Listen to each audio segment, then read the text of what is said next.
I'm Storm Tracker 18 meteorologist Austin Haskins with your Friday weather forecast. It is going to be a cold and windy start to our weekend. Of course, we've been dealing with that wind off and on the gusty side for the last several days. And today, that wind's going to ramp back up once again. Could have some gusts this afternoon, anywhere from 25 to 35 miles per hour with sustained winds between 15 and 25 miles per hour.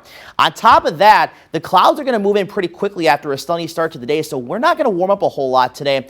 And also not to mention, we're going to have a piece of energy in the atmosphere passing through. And even though there's some dry air at the surface in the upper levels, there may be just enough energy and moisture available to squeeze out a couple of sprinkles and flurries.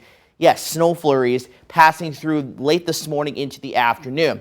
A lot of this might not even reach the ground, even though on radar it may show it passing through because of that drier air. But certainly the possibility we could see at least a few flurries or sprinkles around. No accumulation expected, so we don't have to worry about that. But considering what the weather we had last weekend, we were in the 70s, some spots even reaching 80 last Saturday with the sunshine. It's quite a 360-degree turn with how this weekend is going to start.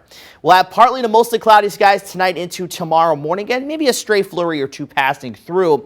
And then Saturday afternoon, the skies will become sunny. So the second half of the day, Saturday, is looking to be a little bit better. It's still going to be breezy, though. And then a few clouds Saturday night into Sunday morning, and maybe a few clouds to the north and east on Sunday. But Sunday is looking to be the best day of the two weekends. Even though the wind will still be a little breezy, it turns in a slightly warmer direction out of the west and slightly southwest, so that'll usher in some milder temperatures as we go back towards seasonal averages. And then into early next week, we are tracking our next chance for at least some rain in the forecast, maybe a couple isolated rumbles of thunder mixed in with that. So we'll take a look at that here. This is the European model we're looking at.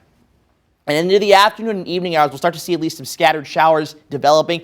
There may be enough energy for a rumble of thunder or two, but I'm not expecting widespread thunderstorms with this system.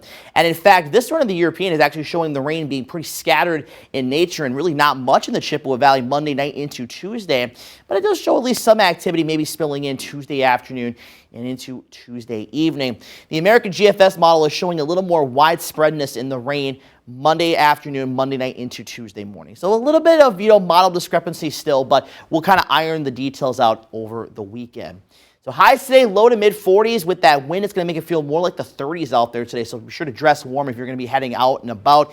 Temperatures tonight in the 20s to some lower 30s. So we'll be dealing with some frost and freezing conditions. Of course, we'll be dealing with some frost and freeze alerts for the next several nights. And you'll see that here in just a minute. Temperatures on Saturday, 45 to about 51, 52 across the area. So still a little bit below average, but a little bit better than what we're going to see today. And then by Sunday, we'll have highs in the mid to upper 50s to a lot of spots, at least reaching 60, which is about where we should be at for this time of the year.